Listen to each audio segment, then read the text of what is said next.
All right, everyone, just a heads up real quick. If you wanted to get kind of the slides that we'll be going over, there's a QR code up here. Also, it's just go.hawaii.edu/W22. So we'll have this up on the last slide as well in case you want to pull that up or you see something that you wanted to get so you have on your own time. So with that, we'll go ahead and get started. Thank you, Derek, and I just want to say aloha mai kako, balina mai. My name is Kenny Kapilan, and we're basically here to talk about academic advising and encourage you to meet with your advisors frequently. So I'll make sure, can everyone in the back hear me okay? Sounds good. Okay. Ruben, can we go to the next slide? Okay, so we're going to split up our presentations to 4 parts. Afterwards, we're going to do a Q&A. I know a lot of you guys have some questions, and we definitely want to give you time to ask those questions and answer them. So the first part is that we're going to talk about what is academic advising. Second part is who are your academic advisors on campus. We'll help you locate them. Third part is, well, how to find your academic advisors. And then fourth part is how to prepare for your advising appointments. I guess in a show of hands, how many of y'all already met with your advisors? Okay, perfect. So you probably know majority of what we're going to talk about basically. But yeah. Alright, so first question, what is academic advising and how will I work with an advisor during college? I usually like to tell students that we're basically a guide on the side to help you navigate your career and academic goals. We're basically here to support you and have you reach whatever goals you have while you're here in college. So if I can have, yeah. In addition to that, we'll recommend some resources and connect you to things that might be related to your career goals, such as internships, opportunities. One of the biggest things that I tell my students is that advising is a 50-50 partnership. We're here to help you. So you do have your own responsibilities when you come to advising appointments, which we'll talk about later on. But the biggest thing too is this is your experience at Mānoa. So it's totally up to you on what you want to do, what classes you want to take. We're just here to provide advice.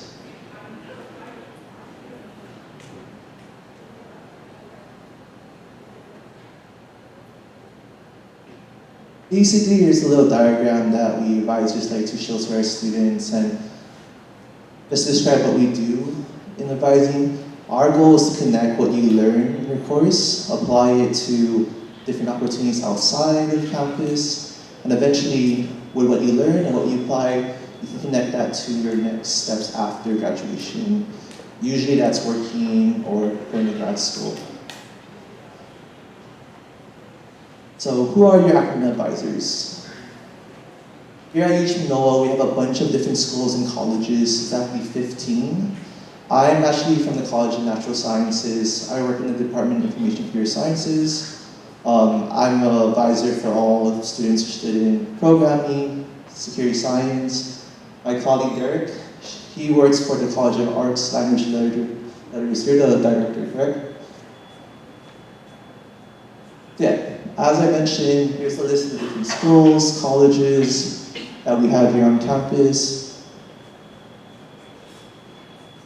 Okay, biggest step. First thing you want to do when you come to advising, make sure that you're in the correct major. How many of you all, show of hands, have been on your STAR account already? Perfect. So on the right side of your STAR account, it'll say your major. Make sure it's the correct one. If it's not, then definitely you want to meet with the advisor for the major you want to go into. That way you can switch. There might be some majors that have like extra additional requirements before you can apply. They're usually going to be called like so for example, pre-engineering, pre-nursing. That's basically saying that you're going towards that major, but you'll probably have to apply sometime your sophomore, junior year to actually get to the program. So in our presentation later on, we'll show you the advising guide so you can find your advisor if you haven't met with them yet. Perfect. And then you know that there are different advising models here at Mānoa. These are the common ones that we see here on campus. So the first one is a college advisor.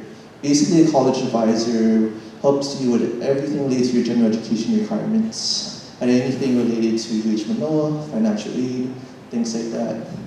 The other one is your major advisor. Your major advisor, which is what I kind of do for my work, we connect you with different opportunities related to your academics and your career. And then the last one is a special group advising. So if you're in the honors program, if you're a exploratory student, or if you're like a native Hawaiian student, they do have advisors for you as well. And I think this is Derek's part. All right, so what we're getting into now is how do I go about finding my academic advisors? So if we go to the next slide here, this is going to be the advising guide. So it is up there, pretty simple. Manoa.hawaii.edu/undergraduate/advising. Did I get that right? You all are reading it, I'm not.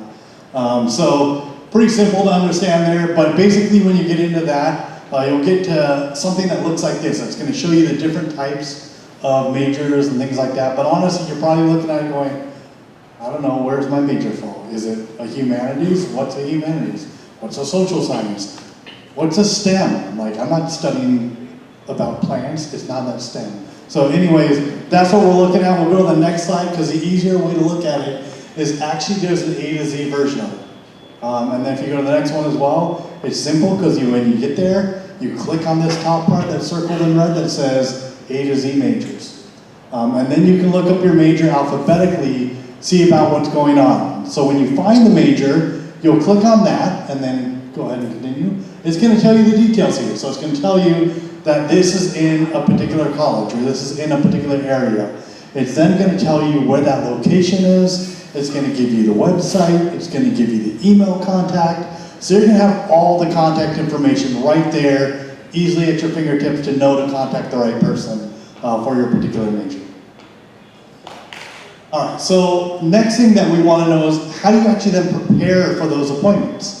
So is there anybody, because I know a lot of you said you already met with an advisor, anybody that went into it and they said, hey, what's going on?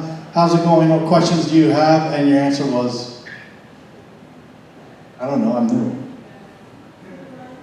Yeah, some of you have. So that's the reason why we want to kind of give you some idea of things that you might be talking about within there. So if we go to the next slide, the first thing is looking at what are the discussion items that you may want to talk about or be prepared to talk about. To be perfectly honest, from an advisor standpoint, if we ask a question and the answer is always, I don't know, it is a really boring and difficult advising appointment the entire time for both you and us. Because it's hard to have a conversation when it's only one way and asking things. So we may ask you questions about how's the semester going? How are your classes going? Do you like being here at Mānoa? You know, what things do you enjoy the most about it? What are you trying to do for your future career? Those are things that you may get asked by your advisor. So think about those. At least think about them ahead of time so you can have some answers for that. Think about what questions you're going to be bringing into that. Like, you know, I want to get this one question answered. Now, advisors for the most part should be doing less talking than what you're doing. But every once in a while, you're getting an advisor that's going to just talk about things and talk about things and talk about things the whole way through. Make sure to stop them and be like, okay, so this is a question I want to answer. Because you don't want to walk away from that appointment without the question that's burning in your head to get answered and taken care of. Alright, so then the other thing is you have some mandatory advising. So just about every major, you're required to see advising during the first 4 semesters. So during that time, it may vary. Some of them will actually put a hold on your account so you can't actually go in and register for classes or do anything unless you've already seen the advisor.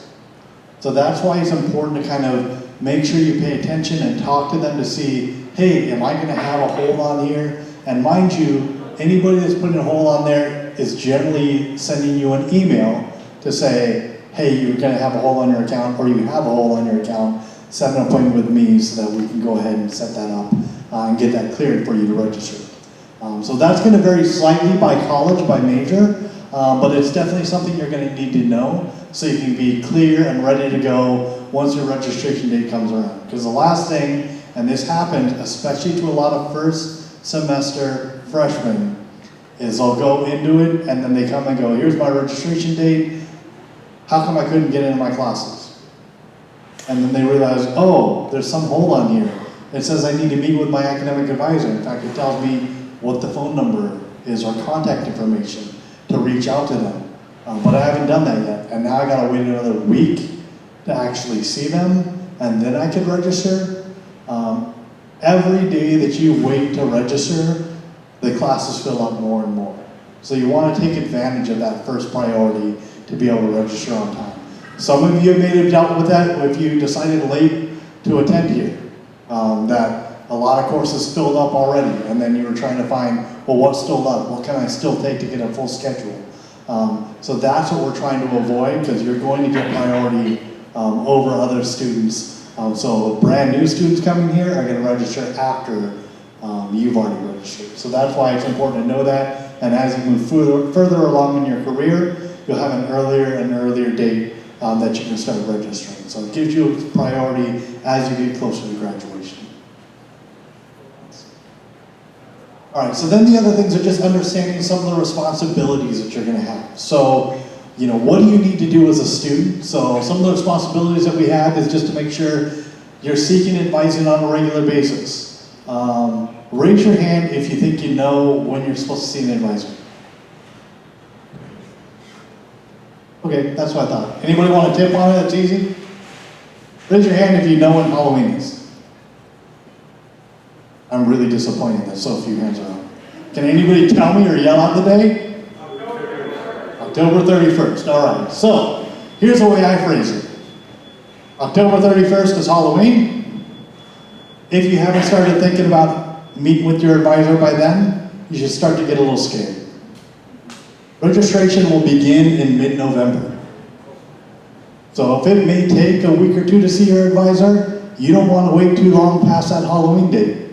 So be on it, make sure that that date's good. Anybody? No, you may not know. Anybody know when spring break occurs? Month?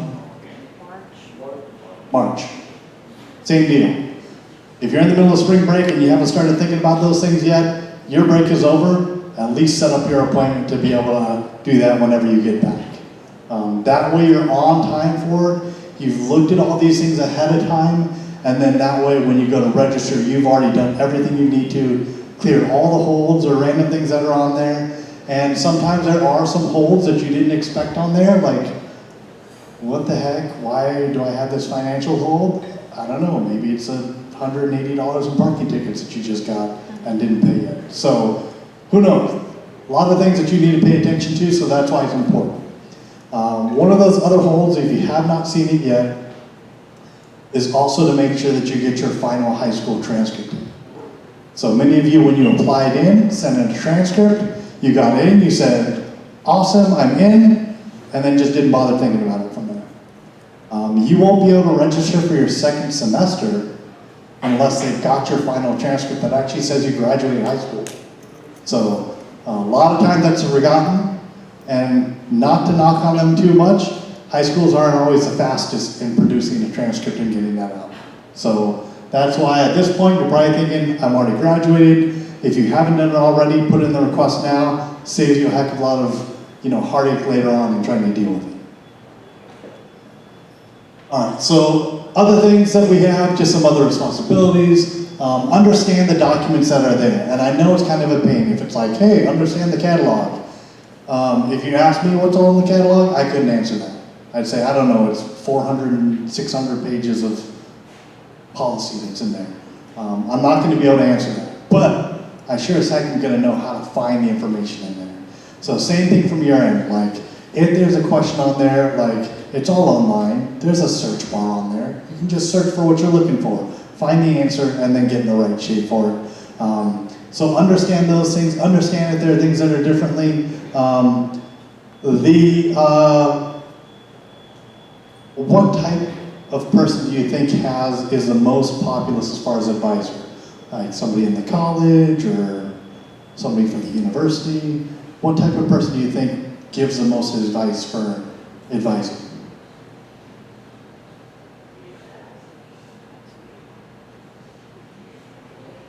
Turn to your left and turn to your right. Those are the people that you're going to hear from the most. Do you trust them enough to give you the right answer? I don't know. Some of you are like, yes, I do. Others are like, I don't know. They already proved me wrong 2 days ago. So knowing that you're getting a lot of people telling you different things, always make sure you're checking with your academic advisor to make sure that you're getting the correct information. All right. So obviously take responsibility for your own education. But on here, this is the other thing to note. You know STAR already. A lot of you raise your hand on that. This is kind of your lifeline. It's going to be what you use for registering, what you use to be able to audit what you've done already. Has anybody gone on there and played with a function called what if? A few of you? Good. So there's a function in there that literally answers that question, what if? So what if I were to do a different major? What would that look like? How far along would I be? So it does give you that answer on there. And in some cases you can look at it and say, hey, I'm doing an English major. Would I be able to do an English major and double major in computer science and still finish in 4 years? I don't know. But I might take a look at it, do a what if report, realize, yeah, that's doable. So definitely something that you want to pay attention to. There's some great functionality in there. And if I tell you, if you've got friends at other institutions, not in Hawaii, they do not have something as robust as what we have for STAR. So it goes a lot farther than what other schools do. All right. So on that, this is the Academic Essentials page. Now, you may not have seen something, this is a STAR page in general, but there's a number of different functions on here. You all probably see GPS registration, which is that second one. That's the one that has the kind of the calendar that's showing all the different semesters and what should be taken each semester. That's generally what students are familiar with, because that's where you register and all that. To the left of that, you have an Academic Essentials function. That's going to be your audit to show you what things are required, what you've completed, what you still have left to finish, all of that information. So that's where it's going to be helpful there. I already talked about the what if journey to be able to explore other things. Transcripts is where you can go to actually check your grades. What do my grades look like? Oh, by the way, college, we don't mail out grades. We don't send them out that way. So, if anybody asks, hey, how did John do in his classes this semester? Our answer is, I don't know, you gotta talk to John. So, you sure as heck better know how to find those when somebody asks you, hey, how'd you do in those classes? So you can pull that information up straight from your STAR. And then even more importantly, right next to that, you see just a quick button that says scholarships. So there's a number of scholarships that are offered through the STAR system and coordinated there. All you need to do is click on that, log in, fill out those applications, and then that way you can be eligible to be able to receive some of those scholarships. So we try to make it as easy as possible so you're not having to use like 7 different systems to see all this stuff. Okay.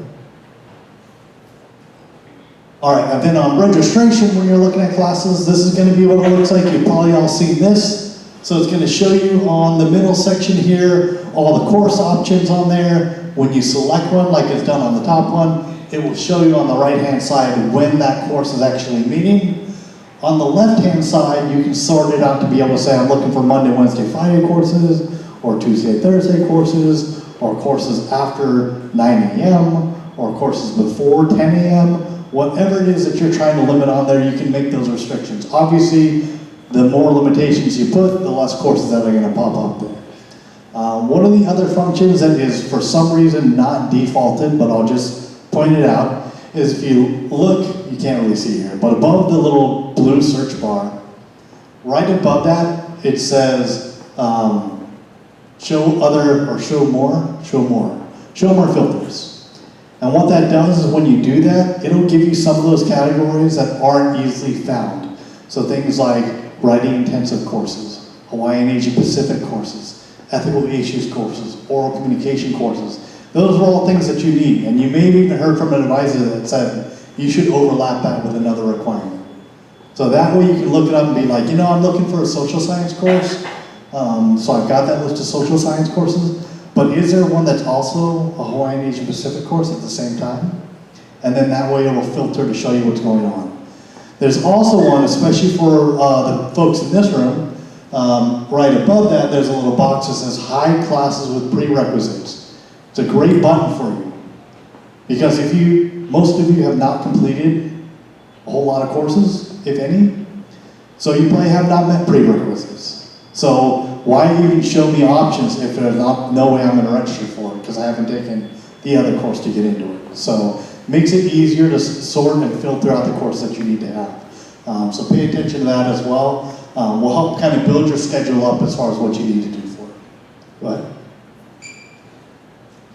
All right, so details that we'll be showing in there is information on the course description. So on here, it talks about the course number. So the department is a 4-letter code or 2 to 4-letter code that's going to be on there. The number of the course, the title of the course, the number of credits that that course is going to be, a quick description that the catalog has for it, and then at the end of it, it'll give you a little 2-letter code or 3-letter code saying what general education category it might count for. So that way you can kind of see, hey, I don't know, this one says DB, so what does that mean? Oh, it meets a biological science requirement. So that way you know if courses are meeting specific areas within there. Some terminology that you need to know. Under here, you may see this listed, prerequisite. So, and I already mentioned that. What prerequisite means is you need to have something else completed before you can take that course. So, I don't know, Biology 172 is going to say you need to have as a prerequisite Biology 171. And that's just because of the order that they're in, and one builds off of the other. Next is a co-requisite. So on a co-requisite, that means that you need to be enrolled in both courses during the semester. So for instance, if you were to look at, I guess on this one, it does not indicate co-requisite. So on the other side of it, the lab, which is Bio 171L, that is going to say it needs a co-requisite or prerequisite of Biology 171. So you would take the lecture 171 and the lab 171L. So that might be a co-requisite that you need to take with it. After that, concurrent means that you have to take the courses together. So a lot of times it's a matter of, and we see this a bunch, you have to take them together. If you want to drop one of the course, you have to drop them both. You can't just stay in one of the two if they are concurrent courses within them. And then last thing, it may say consent. It may say departmental consent, advisor consent, faculty consent, instructor consent. It just means that somebody needs to give you the approval to actually take that course. So great examples if it says internship. Well, we're not just going to let you register for an internship. We need to verify that you're actually going to be in an internship before you register for those credits. So obviously that's one where the instructor would need to give consent for you actually to get in that course. Next. All right, ton of information that we went over. Last slide, or last content slide that I have here is really just to talk a little bit about information that goes over things in more general sense. So that is through our online workshops that we have. It's a tutorial of information for you. So it's just kind of like a new advising that goes over all those in more detail, gives you modules to see what's going on, to learn a little bit more about what's happening, and just to be able to find out all those details that you want to find out in regards to academic advising. So just kind of helps kind of guide you along through that process. So that is it for what we have for the content that we wanted to go over, just to kind of help you out with that. If we go to the next one, what we've got now is time in case you guys have any questions or particular things that you want to find out about. And in fact, we'll skip one more slide beyond this, just because I'll put that QR code back up in case you want to get these slides yourself. Is there anything that you all have questions about? Yeah.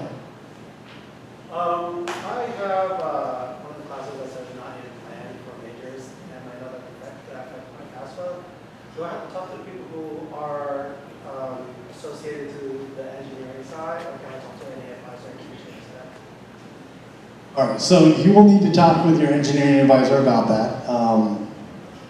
I don't want to get too deep into it, but here's the easiest way for me to put it. Financial aid, the way financial aid works is it will pay for courses that you're required to take to graduate. So if you have a course that you're taking that isn't required for you to graduate, it will show up in your GPS and it will say that it's not in plan because it's not a course that you're required to take. Meaning it's not meeting your major requirements, it's not meeting an elective, it's not meeting other general education requirements.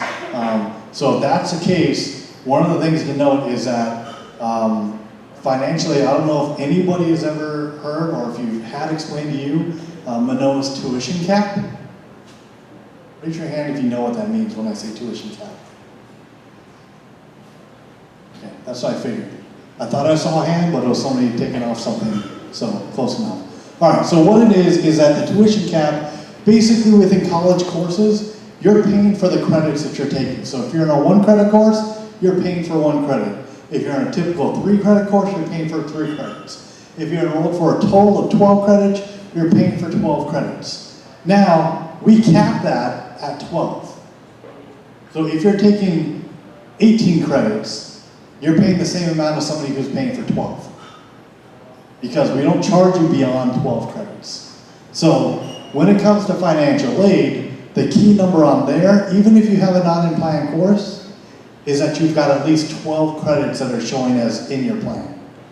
Because that's what they're going to be looking at to make sure that you're in enough credits and that you're a full-time student so you get full-time financial aid. That help? Yeah. Anything else? Answer to the next question is Monday. Does anyone have a question? When's the first day of class? All right. Anybody else have questions? Yeah, in the back. So what does a hold do? So what a hold does is it prevents you from being able to make changes to your schedule.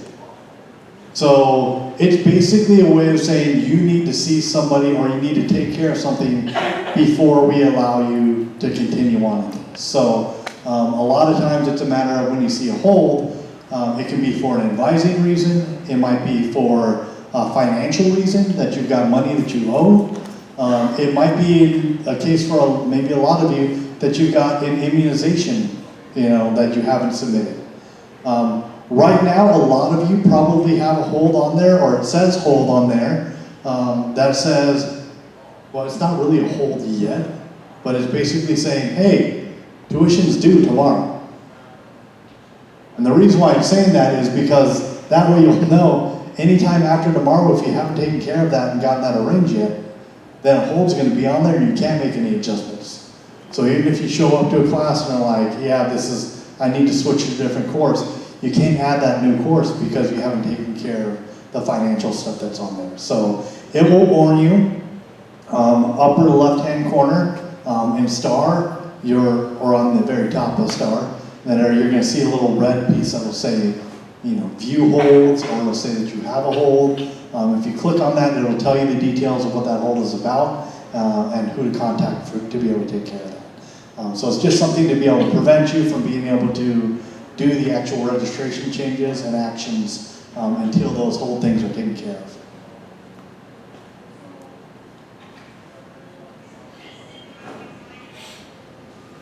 Other questions that we have?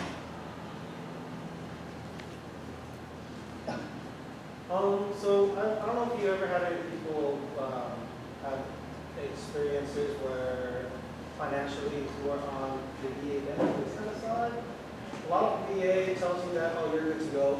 Don't worry about the holds on the tuition, even though it's already saying it's our GPS. But has anybody had issues on holds because of that, even though they're entitled to benefits? I don't want to say no. And my reason is because I'm always a student who thinks I've got the ability to get VA benefits, but hasn't told the university that they're receiving benefits. Because what will happen is if you're on record with the VA office, then they're going to know to kind of put a don't drop kind of hold on there so that won't affect anything because they know that the funding's coming in for it. So But for the most part, it's no. The only exceptions that are people that just didn't bother telling anybody I'm supposed to get benefits.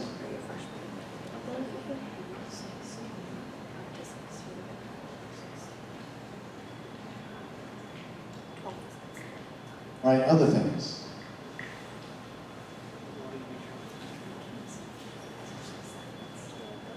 What was that? There's a hand, I didn't see you. So. You can say, you can speak. Go ahead, yeah, sorry. If you took a placement exam, where would you see the scores at?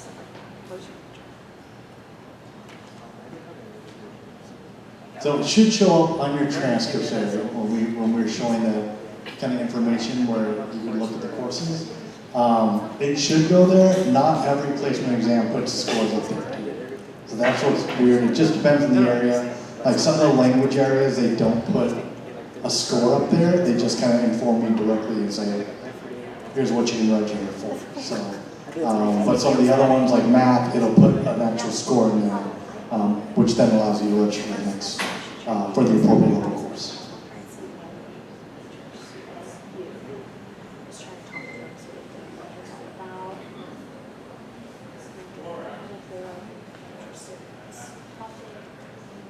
All right. Any other things?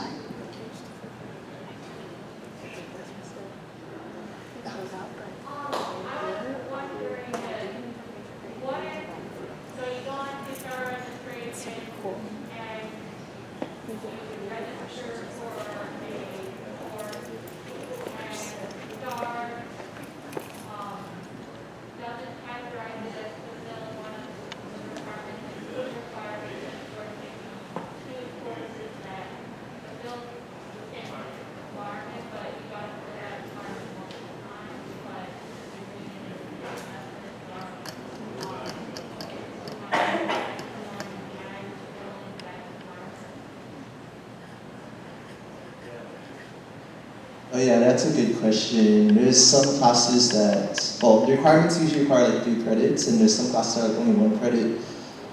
Usually you want to talk to your advisor and let them make an exception, letting them know that that's counting for the whatever requirement is fulfilling. But yeah, hopefully that helps answer that question.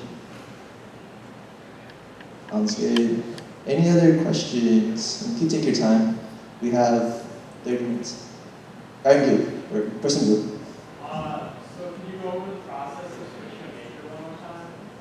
Yeah, best way is using the advisor's guide, finding which major you want to get into, contacting that advising unit or advisor, and they can give you the paperwork to switch majors from there.